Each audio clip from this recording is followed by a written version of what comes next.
मृत्यु ही सत्य है। एक राजेश नामक युवक था। स्वभाव का बड़ा ही शांत एवं सुविचारों वाला व्यक्ति था। उसका छोटा सा परिवार था जिसमें उसके माता पिता, पत्नी एवं 2 बच्चे थे। सभी से वो बेहद प्यार करता था।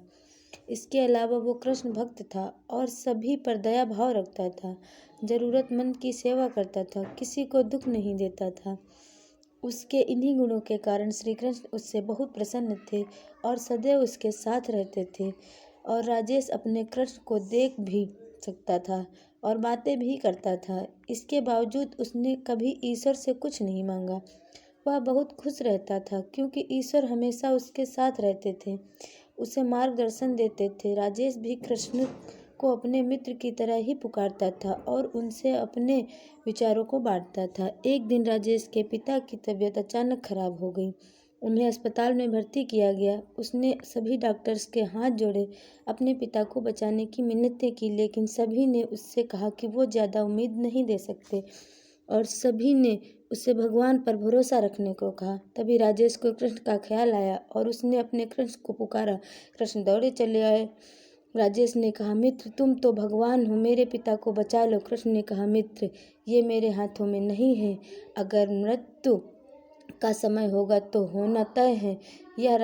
इस पर राजेश नाराज हो गया और कृष्ण से लड़ने लगा। गुस्से में उन्हें कोसने लगा। भगवान ने भी उसे बहुत समझाया पर उसने एक न सुनी। तब भगवान कृष्ण ने उससे कहा, मित्र मैं तुम्हारी मदद कर सकता हूँ, लेकिन इसके लिए तुम्हें एक कार्य करना होगा। राजेश ने तुरंत पूछा, कैसा कार्य? कृष्ण ने कहा, तुम्हें किसी एक घर से मुट्ठी भर ज्वार लानी होगी और ध्यान रखना होगा कि उस परिवार में कभी किसी की मृत्यु न हुई हो।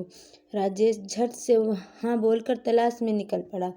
उसने कई दरवाजे खटखटाए। हर घर में ज्वार तो होती, लेकिन ऐसा कोई नहीं होता जिनके परिवार में किसी की मृत्यु ना हुई हो। किसी का पिता, किसी का दादा, किसी का भाई, माँ, काकी या बहन। 2 दिन तक भटकने के बाद भी राजेश को ऐसा एक भी घर नहीं मिला। तब उसे इस बात का एहसास हुआ कि मृत्यु एक अटल सत्य है। इसका सामना सभी को करना होता है, इससे कोई नहीं भाग सकता। और वो अपने व्यवहार के लिए कृष्ण से क्षमा मांगता है और निर्णय लेता है कि जब तक उसके पिता जीवित हैं उनकी सेवा करेगा। थोड़े दिनों बाद राजेश के पिता स्वर्ग सिधार जाते हैं। उससे दुख तो होता है, लेकिन ईश्वर की दी उस सीख के कारण उसका मन शांत रहता है।